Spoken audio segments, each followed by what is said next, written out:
No,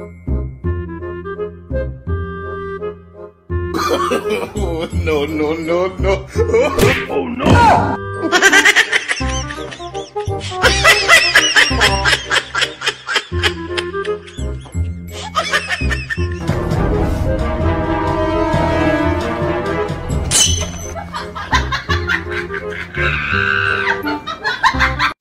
Ang tanong ko po, Brad Eli,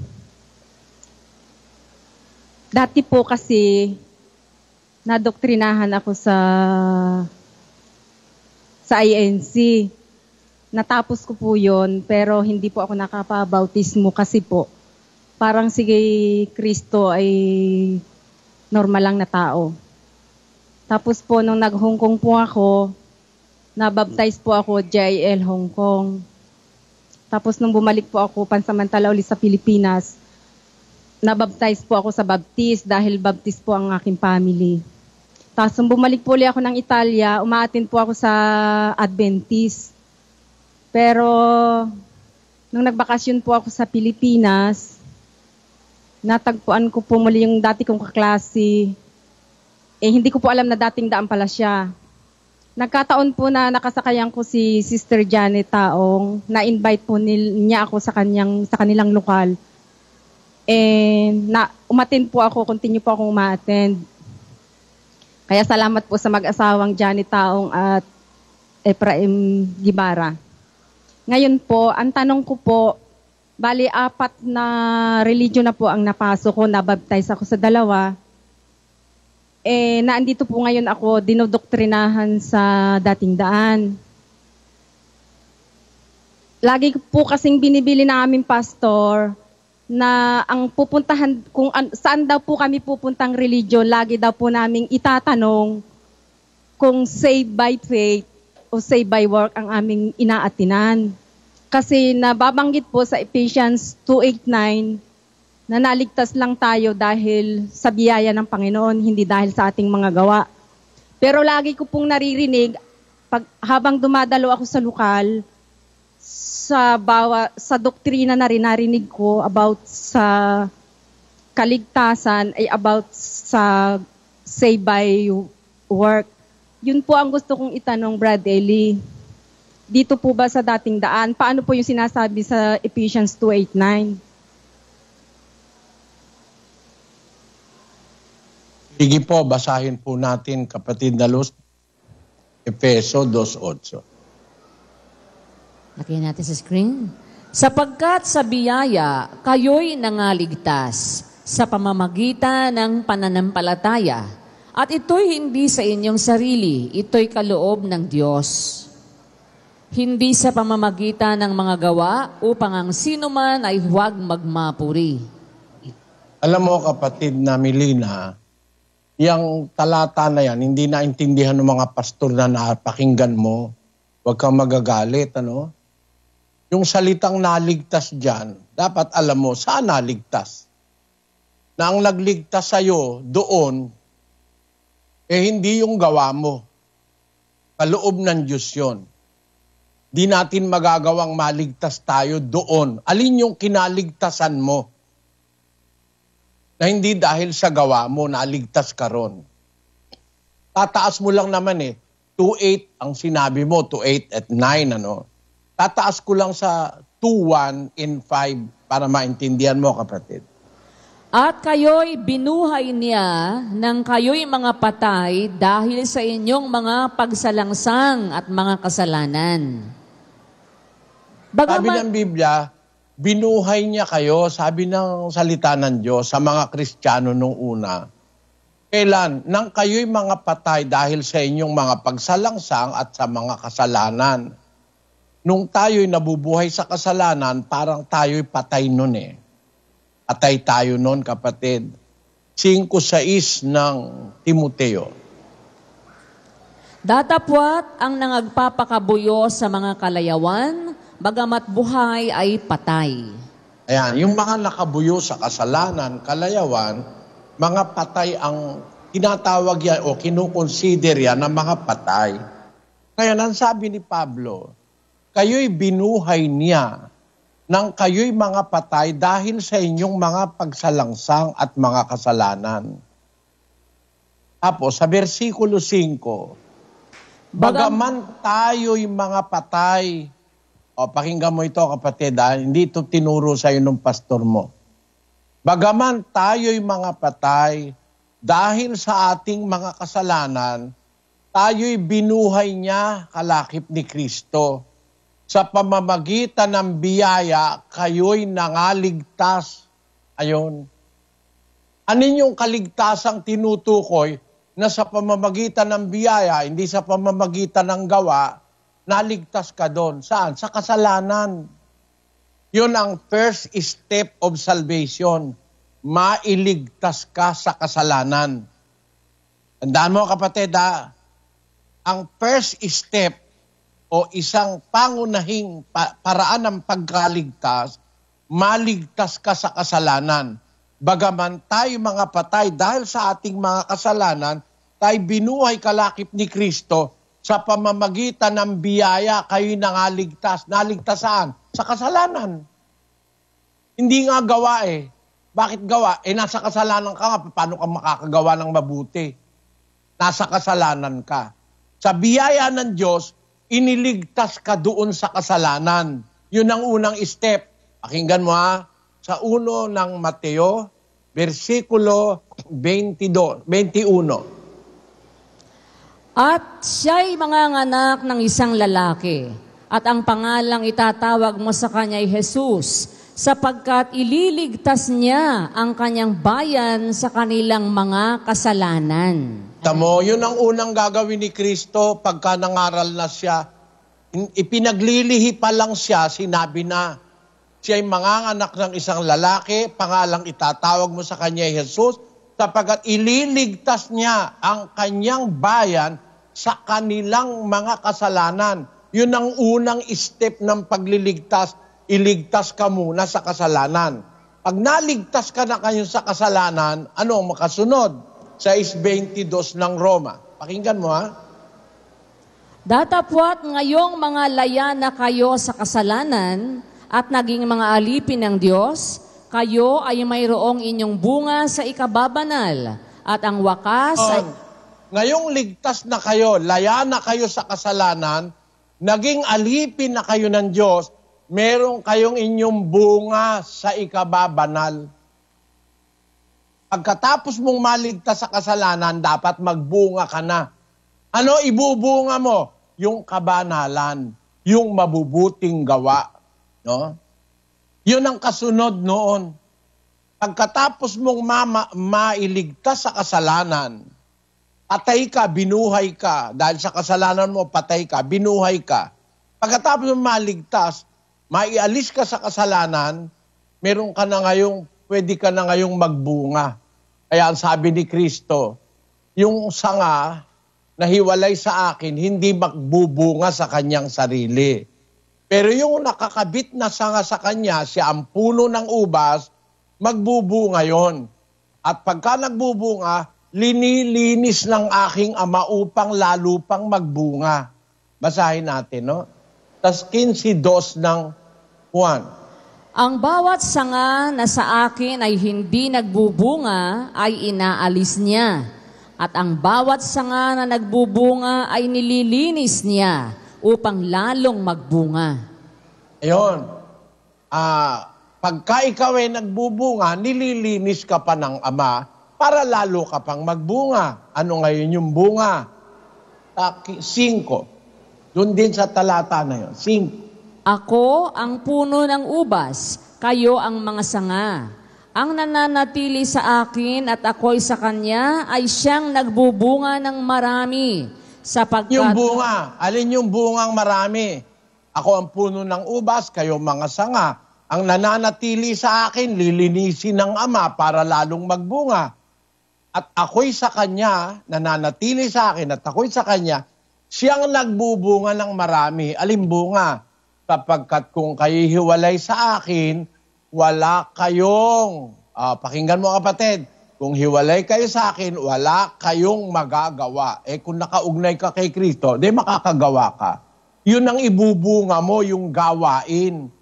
ano yung gagawin mo na siyang pinakabunga mo na ikaw ay nakaugnay kay Kristo? Yung bunga sa ikababanal, yun yung mabubuting gawa.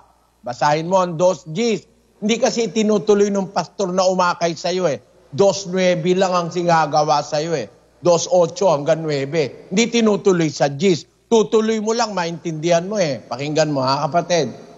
Sapagkat tayo'y kanyang gawa na nilalang kay Kristo Jesus para sa mabubuting gawa na mga inihanda ng Diyos ng una upang siya nating lakaran. Pinuputol ng pastor mo, gago kasi. No? Di kailangan ng mabuting gawa. Gago ka. Gagong pastor ang nagtuturo niyan. Na hindi kailangan ng mabuting gawa. Saved by grace. Saved by grace in what? In sin. But after you are saved by grace in sin, not by your works, paano ka makaka-work? Nasa kasalanan ka nga. So you cannot be saved by your works.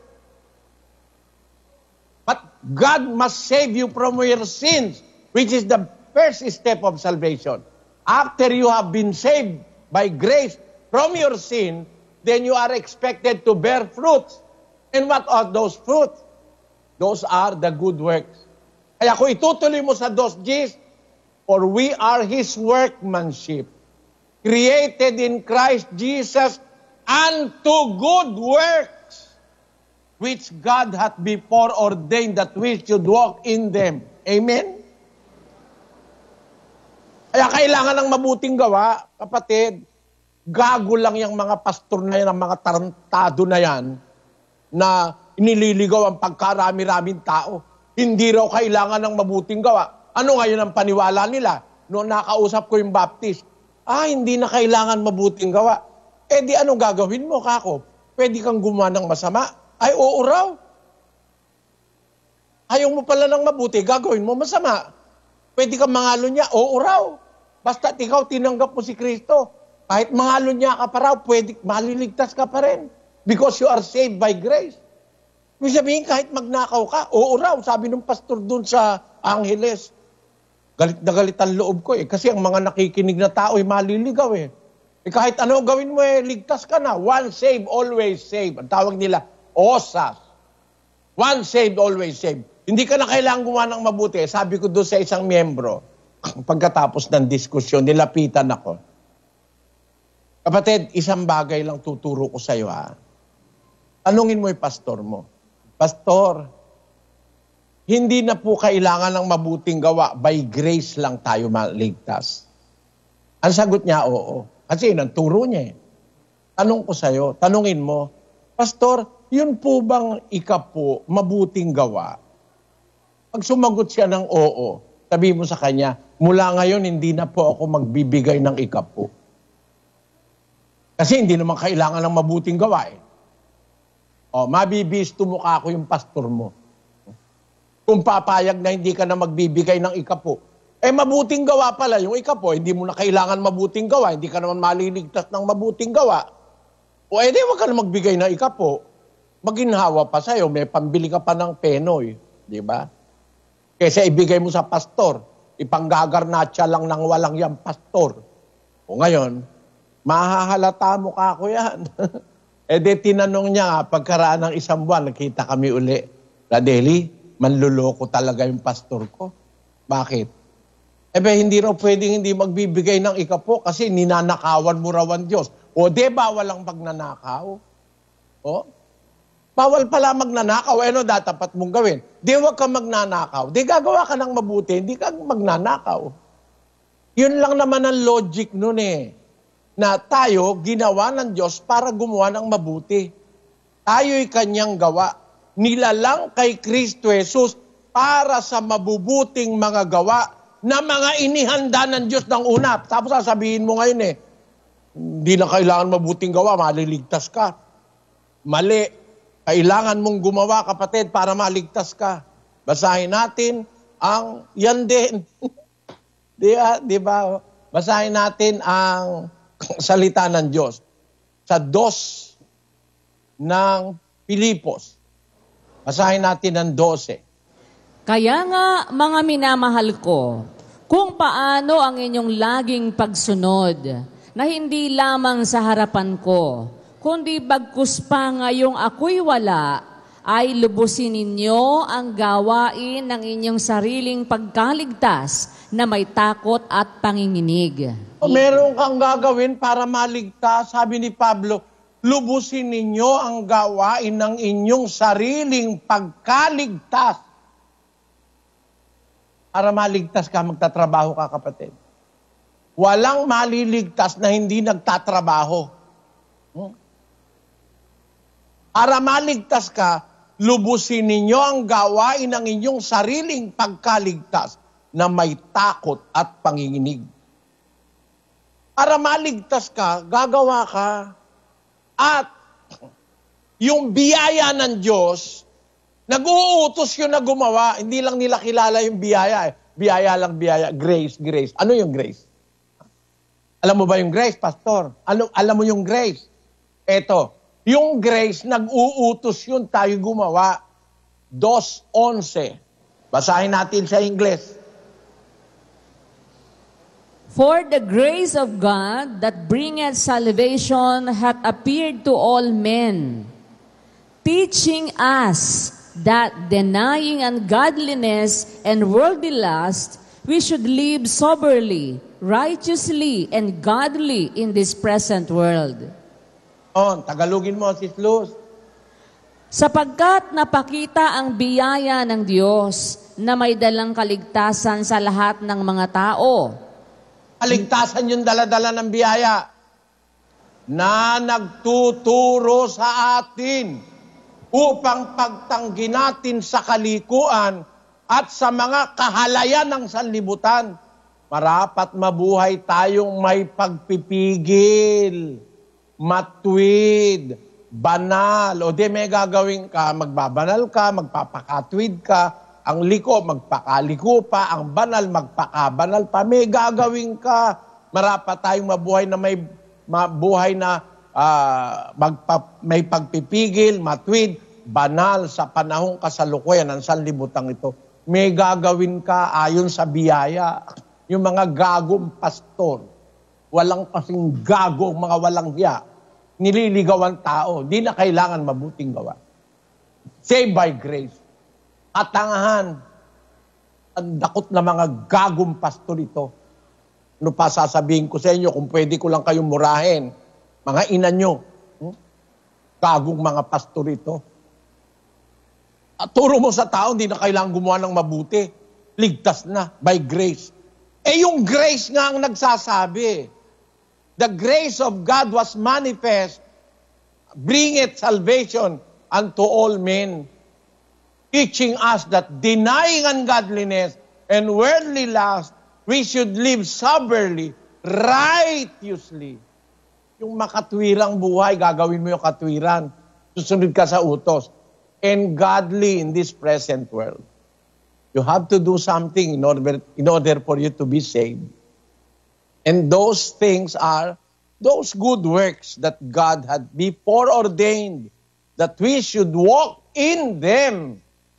2 Timothy chapter 3 verse 17, that the man of God may be perfect, thoroughly equipped or furnished unto all good works. Tapos sasabihin nga itong mga pastor na ito ng Baptist, ng mga Pentecostal, di na raw kailangan ng gawa. Talaga, kung ito lang mga ito, kaharap ko, pagbababatukan ko eh. Ang luloko sa kapwa-tao ginagawa eh. Kaya yung mga pastor, dito wala nang gustong makipagdiskusyon eh. Mapapahiya sila eh. Nakalimang diskusyon lang yata, kung 6, ayaw nang makipagdiskusyon. Napapahiya eh. Minsan nakapirma na, umaatras pa eh. Kasi kung pag-uusapan lang yan ng harapan, liliwanag yan eh. Kasi ang mga pastor, malalakas lang ang loob magturo ng mali pag walang nakakaintindi. Dinadaya yung mga walang malay sa Biblia. We are saved by grace, not by works. This is the gift of God. That's true. We are saved from what? We are saved from the judgment in the eternal fire? No. The first step of salvation is to be saved from sin. And it is the grace of God that saves us from sin without doing any good work, because it is a gift of God. Pagmamahal ng Diyos sa tao yon, na kahit puro masama ang ginagawa mo, kahit mali ka, sa biyaya niya, gusto kanyang iligtas, alisin ka sa iyong kasalanan, gaya ni Pablo. Si Pablo, napakasamang tao. Yan, tinatawag niya ang kanyang sarili, I am the chief. Sabi niya, I am the chief. 1:15 of the book of 1 Timothy. Basahin natin. It's a faithful saying and worthy of all acceptation that Christ Jesus came into the world to save sinners, of whom I am chief. Ba? Si Pablo pala ang chief ng lahat ng makasalanan sa mundo. I am the chief. Ang pinakamasamang tao ayon sa kanya. Pero nailigtas siya sa biyaya ng Diyos. Naawa ang Diyos sa kanya, tinawag siya. Nung matawag siya, the first step of salvation is to save him from his sin. He was forgiven. He was baptized. Baptism is the way of God to forgive your sins. The true baptism. After baptism, ang ginawa ni Pablo, naggumawa na siya ng aral ng Diyos. Sumunod na siya sa utos. Lagi na siyang sumusunod sa utos. Yun ang kanyang ginagawa daily in his life, is to follow the words and the commandments of God. Para sabihin mo, di na kailangan mabuting gawa. Napakalaking pagkaligaw yung kinakalat niyang mga pastor na yung galing sa Amerika. Kaya dito, sinasabi ko lagi, kayong mga pastor sa Amerika, ang mission nyo, mission ng demonyo. Alisin ang tao sa gawang mabuti at ilibre. Bakit? Kasi biyaya naman ng Diyos ang kaligtasan. Kahit ano pa gawin mo, ligtas ka pa rin. Gago. Masamang aral yan. Hindi totoo yan. Ang nasa Biblia, mga kapatid, ang paggawa ng mabuti ay magpapasakdal sa tao para maging dapat sa Diyos. Kaya ang sabi ni Pablo sa mga taga-Pilipos na Kristiyano, ngayong wala na ako, kung paano ang inyong laging pagsunod, hindi lamang sa harapan ko, kundi bagkus pa ngayong ako'y wala, lubusin ninyo ang gawain ng inyong sariling pagkaligtas. You have to work for your own salvation with fear and trembling. Work out your own salvation with fear and trembling. Bakit? Kasi ang Diyos ang unang-unang gumagawa ng mabuti.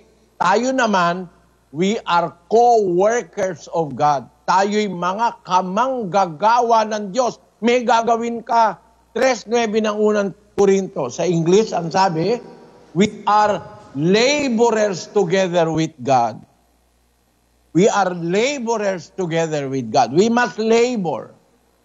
Let us read in Tagalog. Sapagkat tayo ay mga kamanggagawa ng Diyos. Tayo'y kamanggagawa ng Diyos. Anong gagawin mo? Kung wala ka lang gagawin, ba't ka tatawagin kamanggagawa ng Diyos? Meron ng paggawa, galing sa Diyos yun . May iba't ibang paggawa sa iglesia, sa totoong iglesia. Sa iglesia ng mga demonyo, wala ka namang gagawin dun . Magpe-praise the Lord ka lang, papalakpak ka ng konti, ligtas ka na. Yun ang paniwala nila. Sa iglesia totoo, sa 12:6 ng unang Korinto, at may iba't ibang paggawa, datapwat iisang Diyos na gumagawa ng lahat ng mga bagay sa lahat. May iba't ibang paggawa sa iglesia. Kung nagtuturo sa kanyang pagtuturo, no? Ang umaaral sa kanyang pag-aral. Ang ministeryo, gamitin natin ang ating sarili sa ating ministeryo. Ang nagtuturo sa kanyang pagtuturo. May iba-ibang paggawa . Ang umaaral sa kanyang pag-aral. Ang namimigay, magbigay ng magandang loob. Ang nagpupuno, magsikap. Ang nagkakawang gawa ay magsaya. Ayan, bakit? Ang sabi sa 6, sapagkat yamang may kaloob na nagkakaiba-iba ayon sa biyayang ibinigay sa atin. Kung hula ay manganghula tayo, ayon sa kasukatan ng ating pananampalataya. Kaya, may iba-ibang gawain sa iglesia, kapatid. Hindi pwedeng walang gagawin. Ano ka? Magbubulakbol. Papasok ko sa iglesia, totoo, magbubulakbol ka at maniniwala ka. Save ako by grace. Kaya sabi ng pastor, tanungin nyo kung inyong pinupuntahang iglesia ay saved by grace o saved by work. Gago. Gagong pastor yun. Inaintindihan ang sinasabi. Ang nasa Biblia, tama. Hindi niya lang naintindihan. Bakit hindi niya naintindihan? Nag-conclude pag biyaya, wala kang gagawin. Hindi ka gagawa. Naku, napakarai kong saksi. Ang Diyos ang nagsasabi, gumawa ka ng mabuti, sabi ng Diyos. Sabi ni Kristo, gumawa ka ng mabuti. Sabi ng mga apostol, gumawa ka ng mabuti. Sabi ng pastor, no, di kailangan ng gawa. Saved by grace. Gago. Ang dapat sa'yo, bareta di cabra. Yung pinakamatigas na pamalo, paluin ng mga walang yang ganyan para matuto. Bago ka magturo kasi, alamin mo muna yung Biblia. Na dapat sa mga nagpapastor, dapat alam mo ang Biblia. Kasi tinuturo rito, hindi tinuturo sa lahat ng iglesia sa ating panahon. Kaya lang, salamat naman sa Diyos at nariyan ka. Sana naiintindihan mo, kapatid. Ako talaga, masama ang loob ko sa mga pastor ngayon . Marami nang nailigaw, nagliligaw pa hanggang ngayon. Babasa ng isang talata, di naman naiintindihan, tapos magkukonclude. Hindi kailangan ng gawa. Ang ating gawa parang maruming basahan sa harap ng Diyos, sabi. Yun daw gawa natin, maruming basahan, kaya hindi kailangan yun. Hindi mo naintindihan yung sinasabi ni Isaias. Sino yung gumagawa maruming basahan? Paimbabaw kasi . Nagpapaimbabaw, gumagawa nga, pero paimbabaw, pakitang tao, kaya maruming basahan. Hindi malinis. Ikaw, gumagawa ka mula sa puso, hindi maruming basahan yun. 6:8 ng Efeso, pakinggan nyo. Yamang napag-aalaman na anumang mabuting bagay na gawin ng bawat isa, ay gayon din ang muling tatanggapin niya sa Panginoon, maging alipin o laya. 6. Hindi ang paglilingkod sa paningin na gaya ng pagbibigay lugod sa mga tao, kundi bagkus gaya ng mga alipin ni Kristo na ginagawa mula sa puso ang kalooban ng Diyos. Hindi pakitang tao. Pagkapakitang tao kasi ginagawa mong mabuti, maruming basahan yon sa paningin ng Diyos. Pero ginagawa mo mula sa puso ang kalooban ng Diyos. Sino magsasabing maruming basahan yon? Iharap mo sa akin, sasampaling ko. Sasampaling ko ng salita ng Diyos.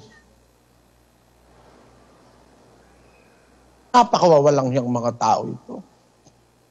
Kaya ako, nakakaramdam ako ng sama ng loob para sasabihin na hindi na kailangan gumawa. Tayo nga kamanggagawa ng Diyos. Paano ka natawag na kamanggagawa? Wala kang ayaw mong gumawa. Kaya yung mga pastor na tamad yan Magbasa man ng Biblia, di nagbabasa yan Kaya hindi natututo. Bakit? Kasi nga, wala lang kailangan gawin. Tanggapin lang si Jesus. Taas lang ang kamay, tsaka praise the Lord. Yan, ligtas na. Ganun. Ewan ko sa inyo. Sana naunawaan mo punto ko. Hindi pa ako tapos, kapatid na Melina.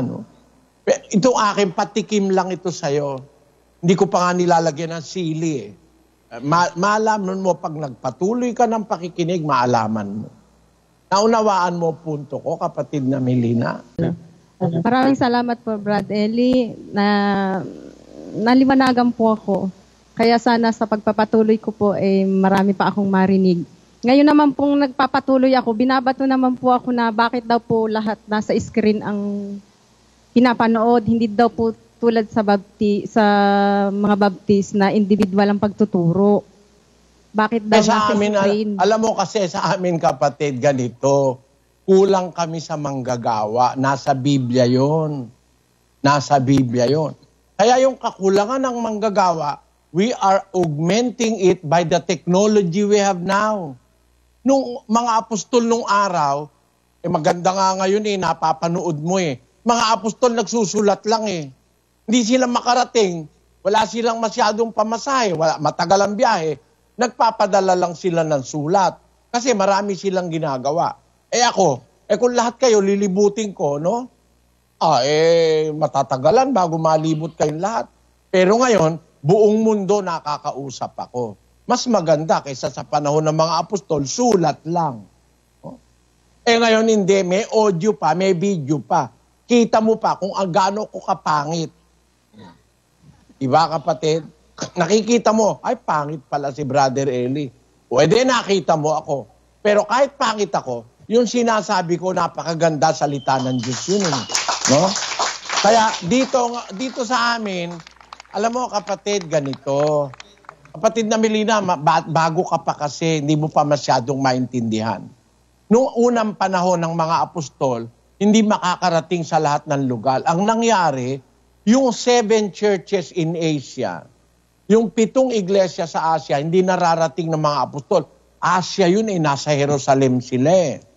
Si Pablo naman, nasa Roma, nasa Italia, nangangaral. Hindi niya marating yung 7 iglesia sa Asia na kanyang naipundar.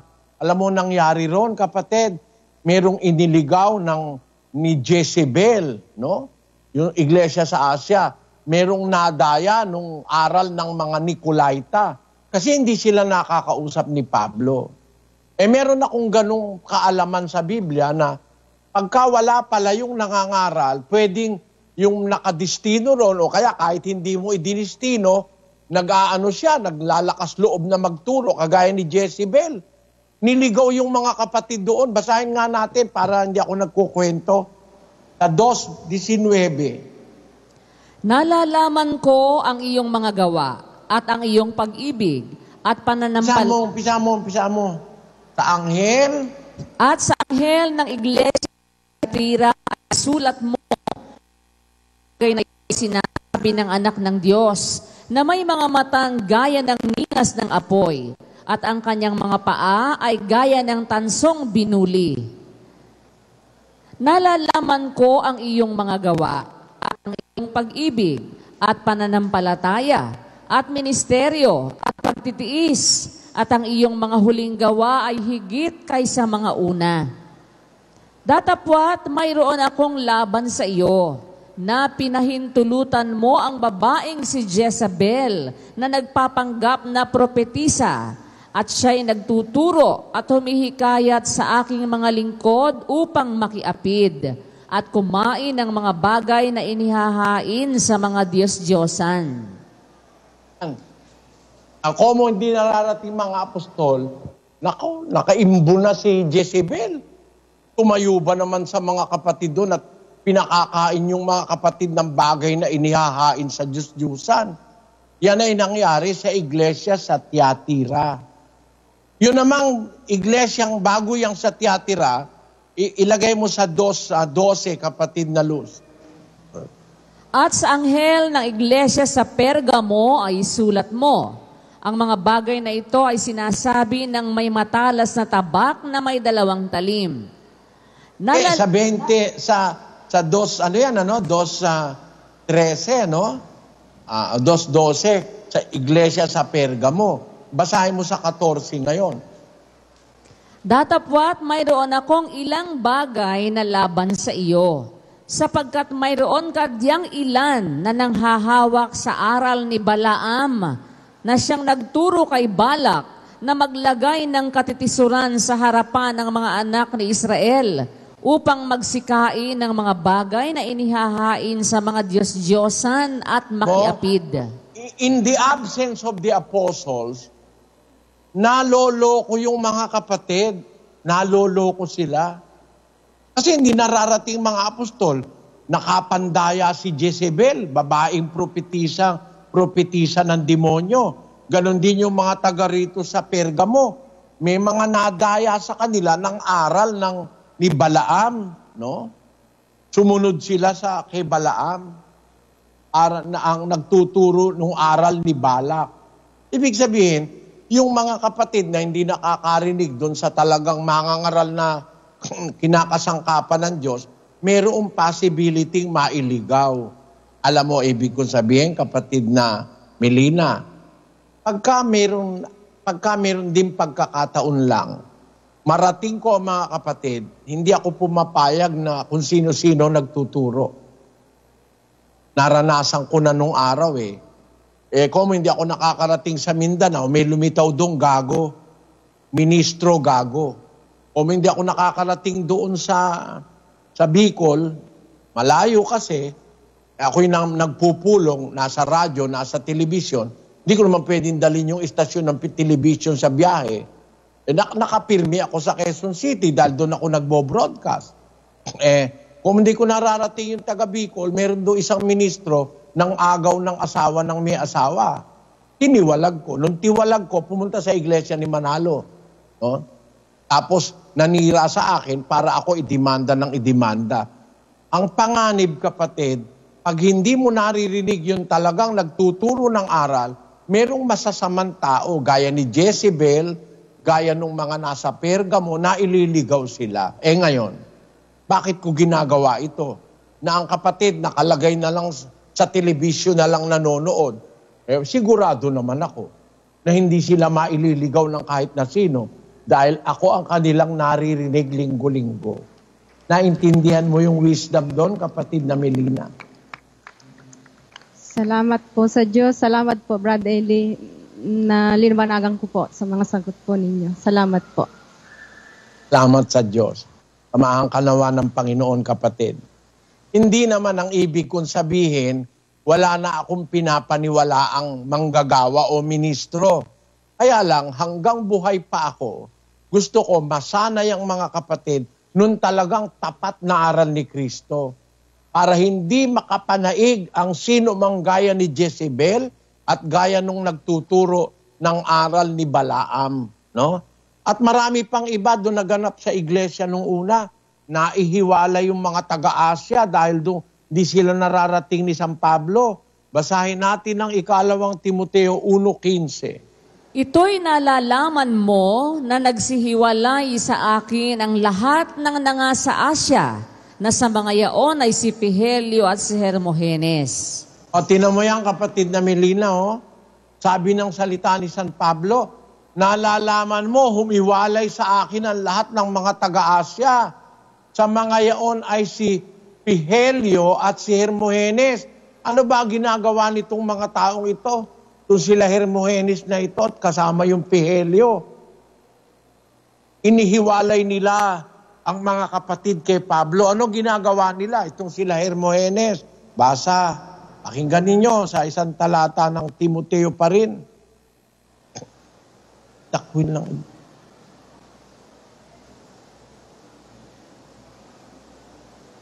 Sis Luz. Naingatan mo ang pananampalataya at ang mabuting budhi, na nang ito'y itakwil ng iba sa kanila ay nangabagbag tungkol sa pananampalataya. Nasa mga ito ay si Himeneo at si Alejandro, na sila'y aking ibinigay kay Satanas upang sila'y maturuang huwag mamusong. Ayan, meron palang mga kasamahan si Pablo nung araw, gaya ni Himeneo, ni Alejandro, si Pihelio at saka si Hermogenes na namumusong, lumalaban sa mga apostol. At thereby, lumalaban sila. Kaya sabi ni Pablo, sa aking unang pagsasanggalang, walang kumampi sa akin, sabi niya. Si Alejandro, na panday tanso, ginawan ako ng lubhang masama, gagantihin siya ng Panginoon, sabi ni San Pablo. Mag-ingat ka rin naman sa kanya, sabi ni Pablo kay Timoteo. Tapos sabi niya sa 16, sa aking unang pagsasanggalang, sino man walang kumampi sa akin. Biro mo, nakumbinsi nila yung mga miyembro para sa kanila kumampi. Ayaw kumampi kay Pablo. Buti na lang bandang huli, naliwanagan yung mga miyembro. Ibig sabihin, pagka walang naririnig na talagang yung talagang nakakapagturo ng mabuting aral, nakakapasok yung mga alagad ng demonyo para ang mga kapatid mailigaw. Kaya hanggang meron pa akong kaunting buhay at lakas, nagsisikap ako, marinig ako ng buong kapatiran sa buong mundo sa magitan ng technology. At yan, kasasabihin, ba't teka dyan, television lang. Ba't yung mga apostol, sulat lang, gago. Diba? Maraming gago ngayon, di nakakaintindi. Yun sulat lang ito nga, meron pang audio, meron pang, ang hindi pa nga lang naiimbento, yung maamoy nyo ako Kung maaamoy sana ako dyan sa Europa, maaamoy ko rin kayo, meron pa akong sasabihin. Kaso di ko kayo naaamoy dyan. Hindi na itatransmit yung amoy Pero yung salita na itatransmit. Yung boses na itatransmit. Yung galit, yung frustration, yung saya na itatransmit. Mamagitan ng television at saka sound and light waves. Pero yung smell, hindi pa naano yon. Kasi kung itatransmit smell, habang nagsasalita si kapatid na Daniel dyan, nagluluto naman ako. Sana mapapaamoy ko sa inyo itong niluluto ko. Pagkasarap-sarap nito, pagkabango-bango. Ay ibig sabihin, mas maganda na yung telebisyon kesa sa sulat ng mga apostol na maririnig mo talaga, binabasa yung salita ng mga apostol. Kaya ang mahalaga sa lahat yung salita Pero maganda kung nakikita mo pa na yung nagsasalita. Paniwala mo ba, kapatid na Melina, kung uso na ang telebisyon sa panahon ng mga apostol, magsusulat pa kaya sila ng ganito? Hirap magsulat na yan. Kung uso telebisyon, di gagawa na sila sa computer. Sa darating na panahon, makikita mo kung nanlalaki rin ang mata ni Pablo. Pag nagagalit si Pablo. Kasi minsan nagalit siya sa mga taga-Korinto, sa mga mali-maling ginagawa ng taga-Korinto. Anong ginawa, sinabi ni Pablo sa mga taga-Korinto? Ibig ba ganinyo, ako'y pumarian sa inyo? May panghampas o may pag-ibig? Gusto nyo, hampasin ko kayo dyan. Yan sabi ni Pablo Basahin natin sa Korinto. Talagang siya 4:21 ng unang Korinto. Anong ibig ninyo? Paririyan baga ako sa inyo na may panghampas o sa pag-ibig at sa espiritu ng kahinahunan? Ano gusto nyo? Pupunta ako dyan sa inyo, may pamalo, panghampas o may pag-ibig at sa espiritu ng kahinahunan? Bakit? Marami kasing mga mali-maling nangyayari sa Korinto in the absence of the Apostle Paul.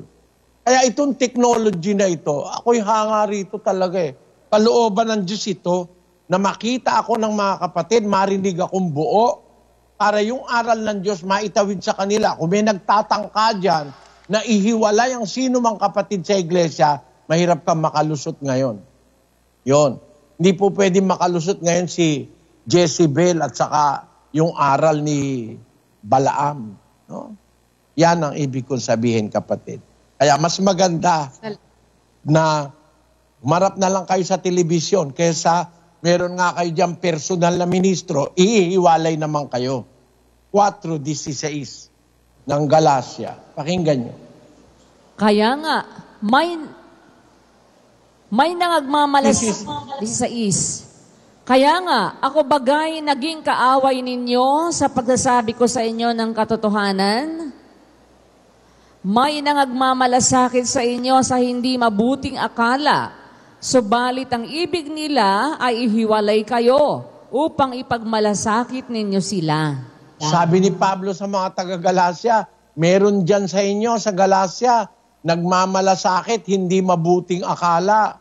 Ang ibig, ihiwalay sila kay Pablo para sila ang ipagmalasakit nyo. Yan ang mga traidor na mga ministro. Kasama na sa iglesia, traidor pa dun sa tagapagturong si Apostol Pablo. Ngayon, siguro, mas mami-minimize yan. Kaya nga ngayon, awa ng Diyos, palibasa, nagtuturo ako, kapatid, live, sa buong iglesia, sa lahat ng panahon, sa awa at tulong ng Diyos, mahirap silang makapasok diyan si Jezebel. No? Kahit vampira pa, mahirapan ka makapasok. Kasi nararating namin ang mga kapatid para turuan ng tamang aral ng Ebanghelyo. Salamat kapatid na Melina, tuloy mo lang ang pag-aaral ng doktrina, makikita mo. Salamat po. Salamat po, Brad Eli.